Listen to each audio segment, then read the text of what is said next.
یا ایھا الرسول بلغ ما انزل الیک من ربک فإن لم تفعل فما بلغت رسالتہ واللہ یعصمک من الناس ان اللہ لا یہدی القوم الکافرین۔ مل کے صلوات بھیجیں محمد والے محمد صلی اللہ علیہ وسلم۔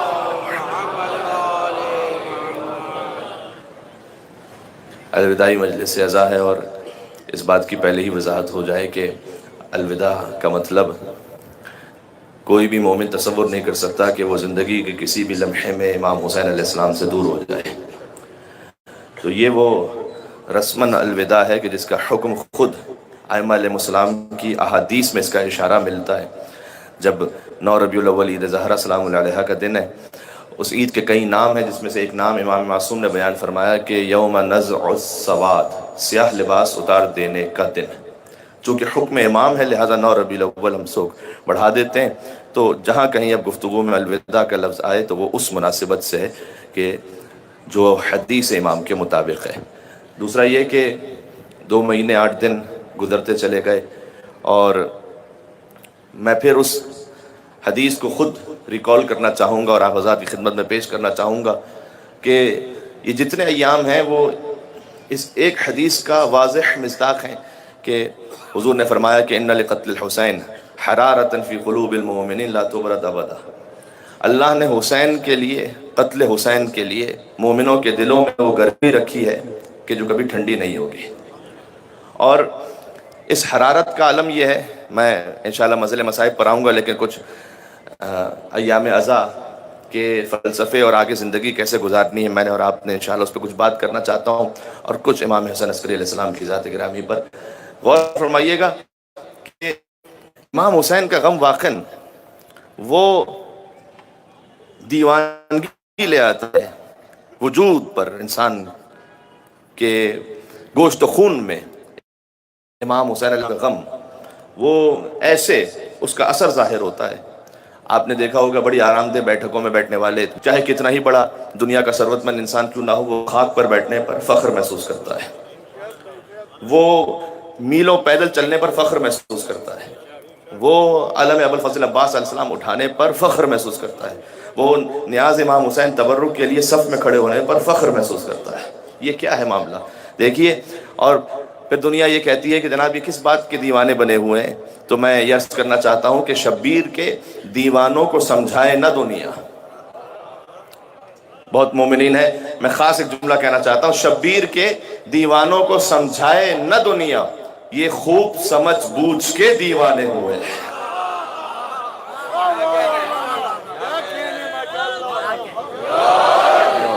اے میرے ساتھ مل کے صلوات بھیجے محمد و آل محمد پر۔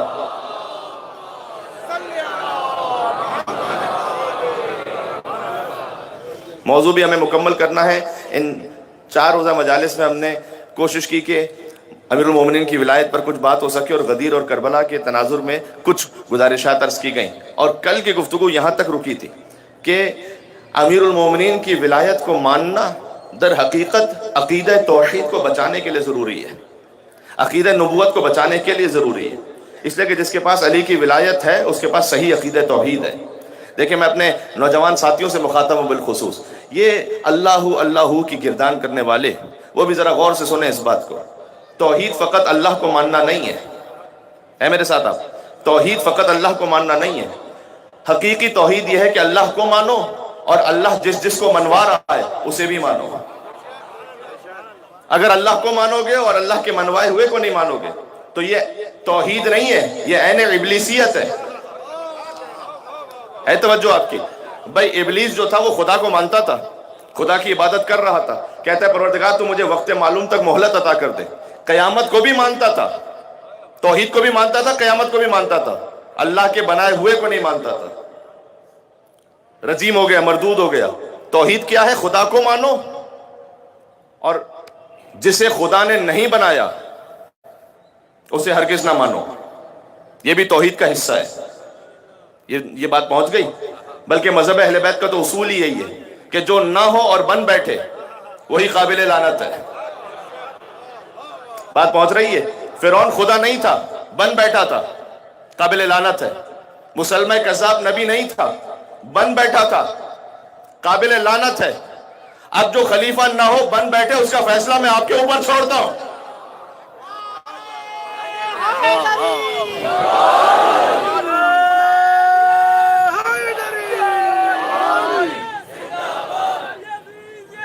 مردہ آباد.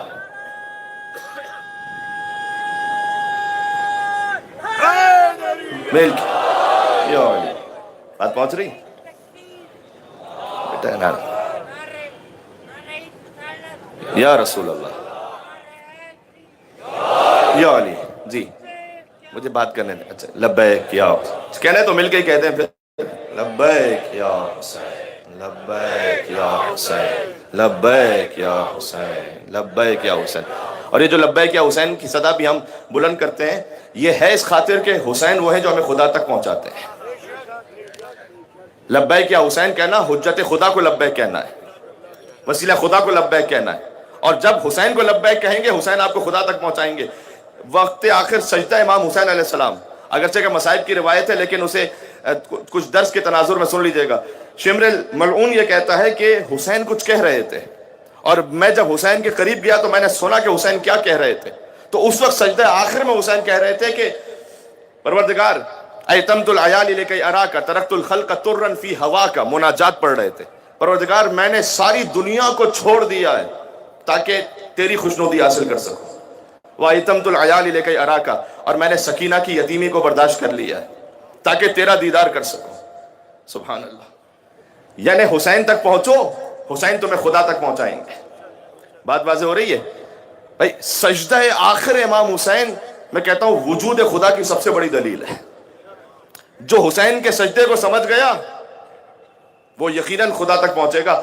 اس لیے کہ اچھا ایک میرے خیال میں شاید اہل سنت شاعر ہیں اور اس وقت حیات بھی ہیں, انہوں نے بڑے خوبصورت یہ مصرے کہے, میں آپ تک پہنچاتا ہوں اسے. کہتے ہیں امام حسین علیہ السلام کے سجدے کے تناظر میں کہ حسین کے سجدے سے خدا کیسے سمجھ میں آتا ہے.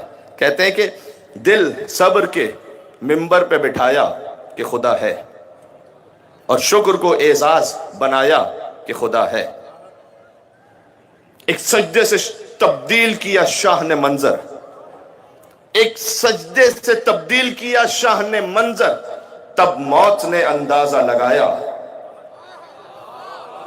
آئے ہائے ہائے, بات پہنچ رہی ہے. تب موت نے اندازہ لگایا کہ خدا ہے, اور وہ سجدہ بھی کیا خوب تھا.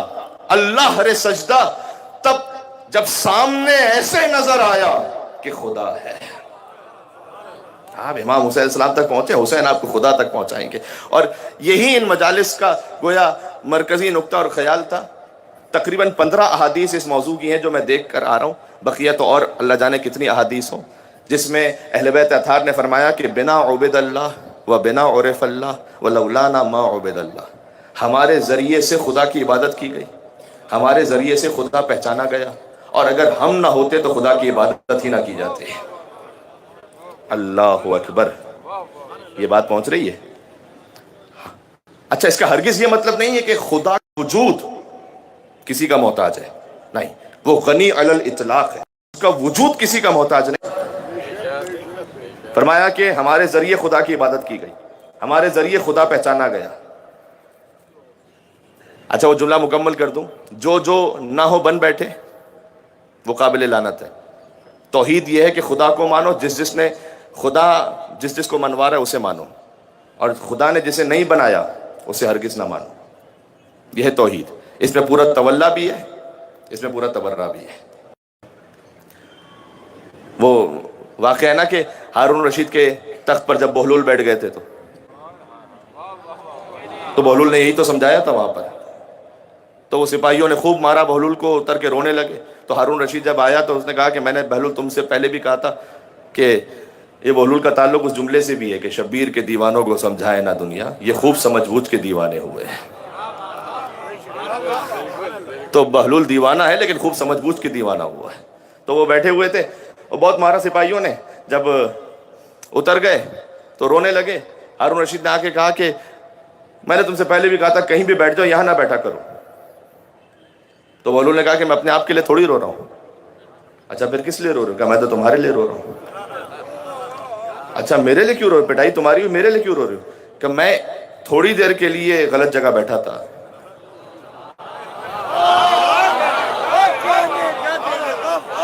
پتہ نہیں کون کیا سن رہا ہے بھائی. میں مل کے صلوات بھیجے محمد و آل محمد پر.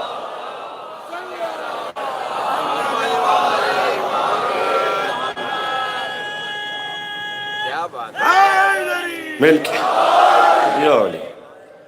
کہ میں تھوڑی دیر غلط جگہ بیٹھا تھا اتنی پٹائی ہوئی.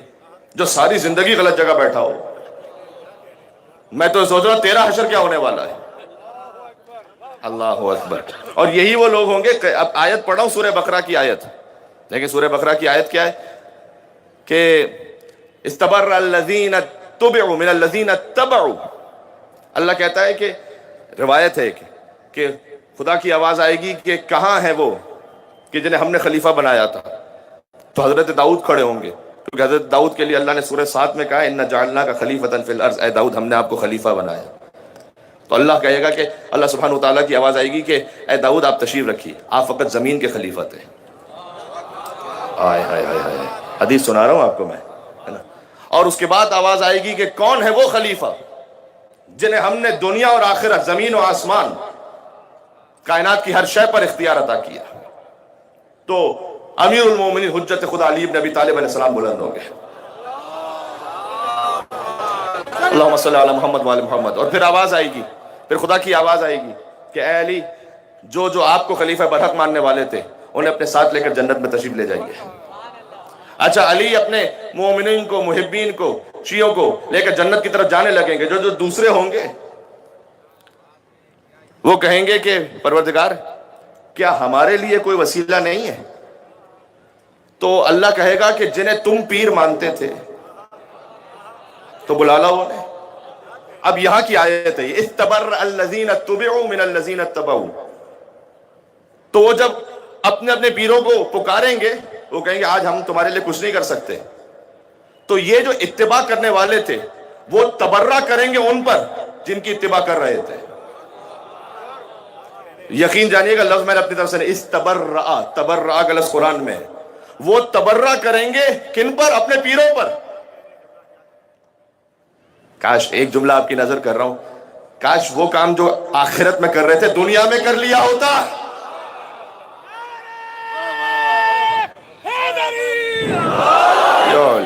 تو شرمندگی نہ ہوتی. تو وہ آگے اللہ کہتا ہے کہ وَرَأَوُا الْعَذَابَ, وہ عذاب کو دیکھ لیں گے. وَتَقَطَّعَتْ لَهُمُ الْأَسْبَابُ, سارے رشتے ٹوٹ جائیں گے اس دن پر. تو بات واضح ہو رہی, اسے مانو کہ جو دنیا اور آخرت میں تمہیں پہنچا سکے. بلکہ ایک حدیث ذکر کر دوں کہ جب, اور یہ یاد رکھیے گا کہ جب جنت میں پہنچیں گے نا, اس حدیث کو یاد کیجئے گا کہ جب جنتی جنت کے دروازے پر پہنچا ہوگا تو وہ بھی دروازہ بند ہوگا, اور اس سے کہا جائے گا اب جنت کا دروازہ کوئی لکڑی کا یا اسٹیل کا تھوڑی ہوگا. ان باب الجنت من یاقوتۃ حمراء, جنت کا دروازہ بھی سرخ یاقوت کا ہوگا. علی صفائح الذھب, اس پر سونے کی کنڈی لگی ہوگی. اور جنتی سے کہا جائے گا کہ اس پہ دروازے پہ مارو. جیسے ہی وہ دروازے پہ کنڈی کو مارے گا تو فَإِذَا دَقَّتِ الْحَلَقَةُ وَلَا الصَّفْحَةُ تَنَّتْ وَقَالَتْ يَا عَلِي, کنڈی سے شور کی آواز آئے گی اور دروازہ یا علی کہے گا. میں کہتا ہوں جیسے یا علی کی صدا سے پریشانی ہوگی, اس کا کیا ہوگا وہاں پر کریں.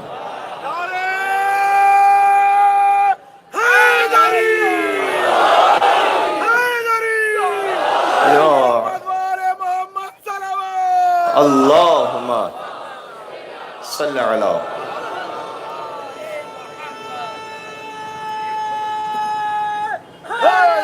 مل کے یا علی. تو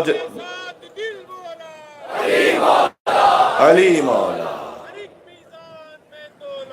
علی مولا, علی مولا. اللہم صلی علی محمد وآل محمد. بس عزیزوں, گفتگو زیادہ طولانی نہیں, میں آہستہ آہستہ آ رہا ہوں منزل مصائب پر. تو ساری گفتگو کا خلاصہ یہ ہوا کہ مانیے اسے جسے اللہ منوا رہا ہے, ورنہ تو شیطان بھی خدا کو تو مان رہا تھا. بلکہ شیطان نے کہا انا خیر منہ, میری طرف دیکھیے گا, شیطان کہہ رہا ہے انا خیر منہ سورہ اعراف میں کہ میں آدم کو سجدہ اس لیے نہیں, پروردگار تجھے مان رہا ہوں, آدم کو نہیں مانتا, اس لیے کہ میں بہتر ہوں اس سے, میں آدم سے بہتر ہوں. خلقتنی من نار وخلقتہ من طین, تو نے مجھے آنکھ سے خلق کیا, اسے مٹی سے خلق کیا. اب مجھے اس استدلال پر بحث نہیں کرنی. دیکھیں آگ میں کوئی بھی چیز ڈالو تو وہ جل جاتی ہے, لیکن زمین رزق دیتی ہے. زمین میں آپ بیج ڈال دیں تو وہ مزید آپ کو دے دیتی ہے. تو وہ شیطان کا استدلال مجھے اس سے کام نہیں ہے اس وقت، اس نے غلط استدلال کیا تھا. اسی لیے امام نے فرمایا اول من قاس ابلیس، سب سے پہلے جس نے قیاس کیا تھا وہ ابلیس تھا. امام صادق علیہ السلام کا سب سے پہلے جس نے قیاس کیا تھا وہ ابلیس تھا. دیکھیں ولایت کو ماننے کا ایک فائدہ یہ بھی ہے کہ وہ چیز کہ جو قرآن میں واضح طور پر نظر نہ آئے اسے تمام مسلمان کہتے ہیں سنت رسول میں دیکھو. اگر سنت رسول میں بھی واضح نہ ملے تو کیا کریں؟ تو ہم اور آپ کے پاس تھا کہ بھائی علی اور اولاد علی کے سلسلے میں دیکھ لو جو انہوں نے فرمایا ویسا کہ جیسے رسول اللہ نے فرمایا. تو ہمارے محترم بھائیوں نے کہا کہ قیاس کر لو. قیاس کا مطلب کیا ہے؟ وہ ملتا جلتا حکم، ویسے ہی نہیں، اس چیز کے لیے ملتا جلتا حکم اگر کسی حدیث میں ملے تو وہ حکم یہاں بھی لگا دو. اب اس میں تو بڑی گنجائش ہے کہ بحث ہو سکے. اچھا ملتا جلتا حکم یعنی ملتے جلتے دن، ملتے جلتے امر پہ لگا دو. اچھا 30 رمضان المبارک روزہ رکھنا واجب ہے، پہلی شوال روزہ رکھنا حرام ہے، تو دن تو ملتا جلتا ہے یا نہیں ہے؟ کوئی سورج الگ الگ نکلتا ہے کیا؟ کوئی چاند الگ الگ نکلتا ہے کیا؟ بھائی وہی ہے. تو پھر ملتا جلتا حکم لگا دیجئے یہاں پر. ایک پہ روزہ رکھنا واجب ہے، ایک پہ روزہ رکھنا حرام ہے. اس خاطر امام نے کہا قیاس نہ کرنا. ابلیس وہ پہلا شخص تھا جس نے قیاس کیا تھا. صحیح ہے، ملتا جلتا حکم ضروری نہیں ہے کہ ملتے جلتی چیز میں حکم ایک جیسا لگ جائے. تو ابلیس نے کہا میں بہتر ہوں، ہاں اس لیے آدم کو سجدہ نہیں کروں گا. خیر اتنا ماننا پڑے گا کہ ابلیس تھا لیکن سمجھتا تھا کہ افضل کے ہوتے ہوئے کمتر کو نہیں مانا جا سکتا. یہ اس کی بات ٹھیک تھی. اب شکوہ انسان اپنوں ہی سے کرتا ہے کہ میرے بھائیوں وہ چیز جو ابلیس کو سمجھ میں نہیں آئی، سمجھ میں آ گئی، وہ آپ کو کیوں نہ سمجھ میں آئی. افضل کے ہوتے ہوئے کبھی بھی کمتر کو نہیں مانا جا سکتا. یہ اس نے اصول بالکل ٹھیک کہا تھا. ٹھیک ہے، یہ رہ جائے گا دل میں انشاءاللہ. بس عزیزان گرامی، ایام عزا تقریباً اپنے اختتام پر ہیں اور حسین علیہ السلام کے غم سے اور ان کی زندگی سے بے شمار پیغام ہیں کہ جو آ سکتے ہیں. میں فقط ایک پیش کرنا چاہوں گا اور ایک جملہ کہنا چاہوں گا جوان ساتھیوں سے. دیکھو نماز ہمیشہ اول وقت میں افضل وقت میں ادا کرنے کی کوشش کرو. یہ حسین کی فتح کا اعلان ہے. چوتھے امام کے پاس ایک شخص آیا، اس نے کہا لمن الفتح اليوم، آج کے دن فتح کس کی ہے؟ فتح کس کی ہوئی؟ امام نے کہا جا 2 رکعت نماز پڑھ کے آ. نماز پڑھ کر آیا، کہا مولا فتح کس کی ہوئی؟ مولا کہا میں نے جواب تو دے دیا تجھے. نماز امام کی فتح کا اعلان ہے، لہذا حسین کی فتح کا اعلان کرتے ہوئے وقت پہ نماز پڑھا کرو. بات واضح ہو رہی ہے. اور اب جو زندگی گزر گئی ہے لیکن آگے امام حسین علیہ السلام کے ہاں کوئی آ جائے وہ اسے قبول فرما لیتے ہیں. کریم ابن کریم آقا ہے. حضرت حر 2 مصرے کہتا ہوں اور آپ کے حوالے انشاءاللہ. سورج، اب جو ہمارا موضوع بھی غدیر اور کربلا تھا اسی سے اینڈ کر رہا ہوں میں بات کو، کہ سورج یہ کہہ کے دین کا ابھرا غدیر میں، تکمیل آج پائے گا کلمہ غدیر میں. رستہ بھٹک گیا تھا مسافر غدیر کا، حر بس ذرا سی دیر میں پہنچا غدیر میں. پہنچا لیٹ، امام نے قبول کر لیا. حر بس ذرا سی دیر میں پہنچا غدیر میں. اور بازو اٹھا اٹھا کے دکھاتے رہے رسول، اندھوں نے پھر بھی کچھ نہیں دیکھا غدیر میں.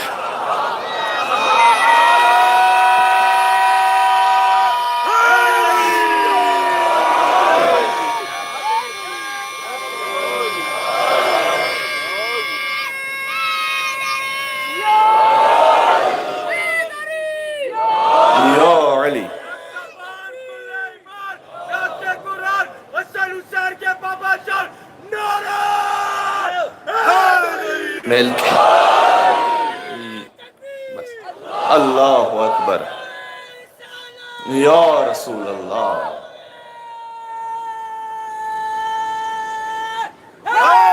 میل کے یا علی، بس بس علی علی علی علی علی علی علی علی یا علی. نے اپنے ماحول ہی وہ بنا دی ہے، اب کیفیت ہی وہ ہے۔ جناب محسن نقوی مرحوم جو کہتے ہیں کہ من موج پہ ہے تن اوج پہ ہے، پاک سخی سلطان علی، سرتاج سہاگ عقیدے کا ہر مومن کا ایمان علی۔ سب نہیں، مجھے پڑھنے دے میرے بھائی، کہ سب ہر آیت کا مفہوم علی، مقسوم علی، میزان علی، لارائب صحیفہ عصمت کا، بے عیب قدر قرآن علی، میرے قبلے کی سجدت زینت، تیرے کعبے کا مہمان علی، پاتال کی تہ سے عرش تلک میرے خالق کی پہچان علی، کونین کے تنہا خالق کا مخلوق پہ ہے احسان علی، اور سب نبیوں کا سردار کہے میرا جسم علی میری جان، میرا جسم علی میری جان علی، اور ہر کفر کے رستے میں حائل، فولاد کی ایک چٹان علی، تقدیر کی شوق انگوٹھی میں، جگمگ جگمگ ہر آن علی، الماس علی، یاقوت علی، ہیرا گوہر مرجان علی۔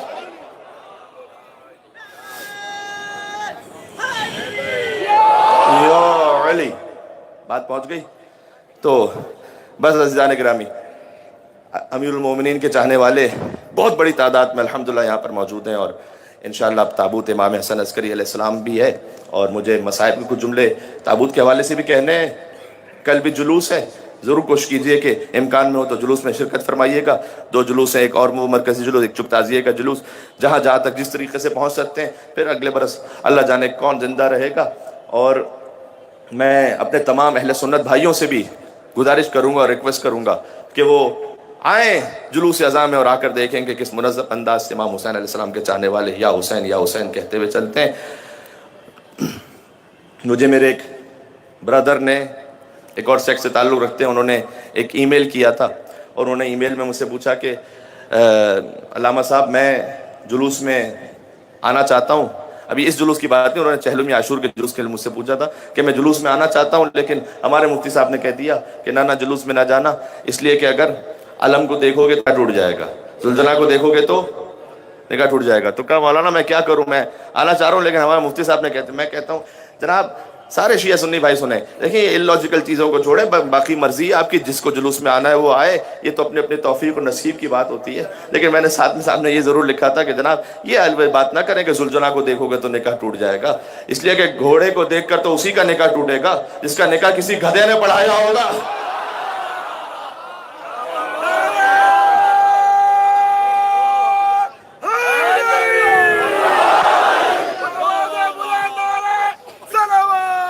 اللہ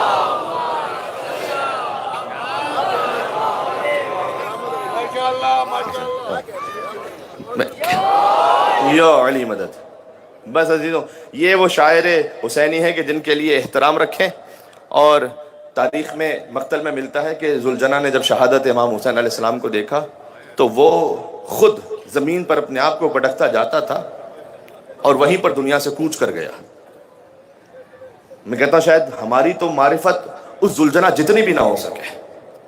اب یقین فرمائیے وہ ایک حسین کا سپاہی ہے، حسین کا لشکر کا سپاہی ہے، وہ جس نے شہادت حسین کی خبر لا کر دی تھی خیموں میں۔ ٹھیک ہے، تو عزیزان گرامی یہ شاعر امام حسین علیہ السلام ہیں، ان کا احترام کریں، ان کے ذریعے سے خدا تک پہنچتے ہیں، ان کے ذریعے امام حسین تک پہنچتے ہیں، حسین ہمیں خدا تک پہنچاتے ہیں۔ اور امام حسن عسکری علیہ السلام کی ایک حدیث سناتا ہوں، فرماتے ہیں حب الابرار للابرار ثواب للابرار، نیک لوگوں کا نیک لوگوں سے محبت کرنا یہ ثواب ہے نیک لوگوں کے لیے۔ پھر آگے کہتے ہیں حب الفجار للابرار فضیلت للابرار، کچھ گناہگار بھی ہوتے، کچھ برے لوگ بھی ہوتے ہیں، ظالم لوگ، لیکن وہ بھی نیک لوگوں کو اچھا سمجھتے ہیں، کہ ان ظالموں کا نیک لوگوں کو اچھا سمجھنا یہ بھی فضیلت ہے نیک لوگوں کے لیے۔ پھر آگے کہتے ہیں میرے مولا کہ وَبُغْضُ الْفُجَّارِ لِلْأَبْرَارِ زَيْنٌ لِلْأَبْرَارِ، اور اگر کوئی ظالم نیک لوگوں کو برا سمجھے، ان کے لیے بغض رکھے، یہ بھی زینت ہے نیک لوگوں کے لیے۔ وَبُغْضُ الْفُجَّارِ لِلْفُجَّارِ خِزْيٌ عَلَى الْفُجَّارِ، اور ایک ظالم کا دوسرے ظالم کو برا سمجھنا یہ ذلت اور رسوائی ہے دنیا اور آخرت کی دونوں ظالموں کے لیے۔ نیک ہمیشہ فائدے میں ہے، بات واضح ہو رہی ہے، چاہے اس سے کوئی پسند کرے یا نہ پسند کرے۔ اور عزیزوں آخری دن آ گیا،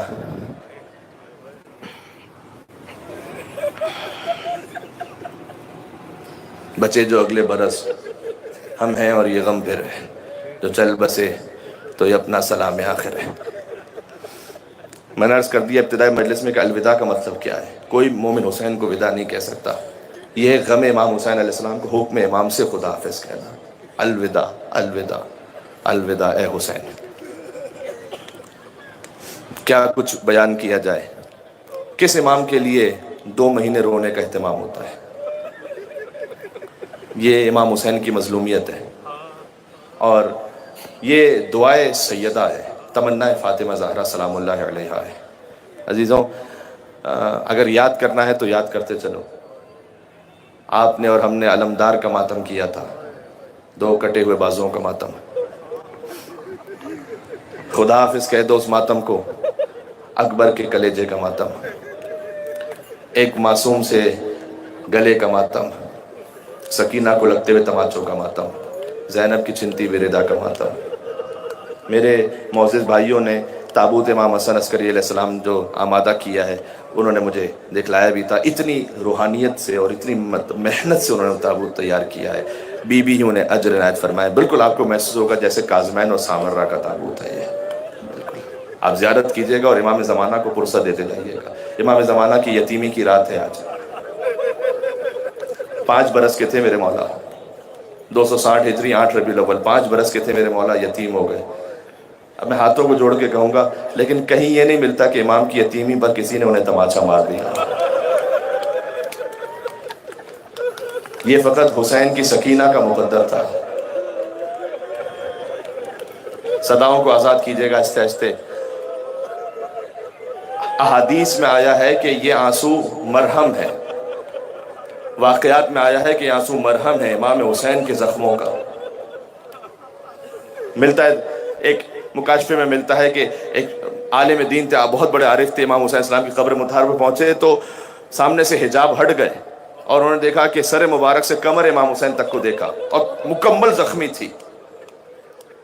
امام صادق سے کسی نے پوچھا تھا کہ کیا مولا یہ سچ ہے کہ آپ کے جد کے جسم پر 1900 زخم تھے؟ امام نے کہا کہ تو نے میرے کلیجے کو جلا دیا. کہ مولا لیکن کیسے ممکن ہے کہ جسم پر 1900 زخم آ جائیں؟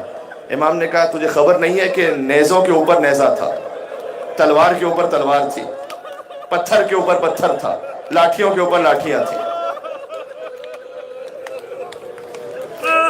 اتنا زخمی دیکھا حسین کو. اور اس کے بعد جب ماشاءاللہ ابھی یہ تو حرم امام حسین علیہ السلام کی شبیہ ہو گئی یہ منظر، جیسے صحن امام حسین میں بیٹھے ہو بین الحرمین، ایک طرف غازی کا حرم ایک طرف حسین کا حرم. کبھی غازی کو سلام پیش کرو حسین کے مصائب پڑھو، کبھی حسین کو سلام پیش کرو غازی کے مصائب پڑھو. اور پھر اس مکاشفے میں بیان کیا جاتا ہے کہ جب ایام عزا گزر گئے تو وہ عالم پھر سے عالم خواب میں دیکھتے دیکھا امام حسین کا جسم مطہر اب صحیح سلامت ہے. کہ مولا وہ زخم کہاں گئے؟ کہے جو تمہارے بہتے ہوئے آنسو ہوتے ہیں نا، یہ میرے زخموں کا مرہم بن جاتے ہیں. عزیزوں جتنا ہو سکے یا حسین کہتے روتے جانا. مجھے تو گویا یہ شام غریبہ کا منظر لگ رہا ہے، جب ایک بچی باپ کے لاشے سے لپٹی ہوئی تھی اور فریاد کرتی جاتی تھی من الذی قطع وریدک، بابا یہ گردن کی رگیں کس نے کاٹ دی بابا. جزاک اللہ جزاک اللہ. ایک اور جملہ کہوں، اے حسینیو 3 موقع ایسے ہیں جب حسین نے آپ کو یاد کیا ہے. پہلا موقع جب سجاد سے ودا ہو رہے تھے، کہا بیٹا سجاد مدینہ واپس جانا، بلغ انی شیعتی السلام، میرے شیعوں کو کہنا حسین نے غریب حسین کا سلام قبول کرو. بے شک اگر تماچوں کا پرسہ ہو جائے، میں نے عرض کیا اللہ جانے اگلے برس کون پھر محرم کا چاند دیکھے گا، کسی کو نہیں پتا. دوسرا موقع جانتے ہو کون سا ہے؟ جب سکینہ باپ کے لاشے سے لپٹی ہوئی تھی تو کہا بیٹی جب تو کوفہ اور شام جائے گی، اگر کوئی میرا محب نظر آ جائے اس سے کہنا شیعتی مہما شربتم ماء عذب فاذکرونی، جب بھی کبھی ٹھنڈا پانی پینا یاد کرنا تمہارا مولا پیاسا مارا گیا. او سمعتم بے غریب او شہید فندبونی، یا کسی غریب اور شہید کا ماتم کرنا ہو تو مجھے ضرور رونا.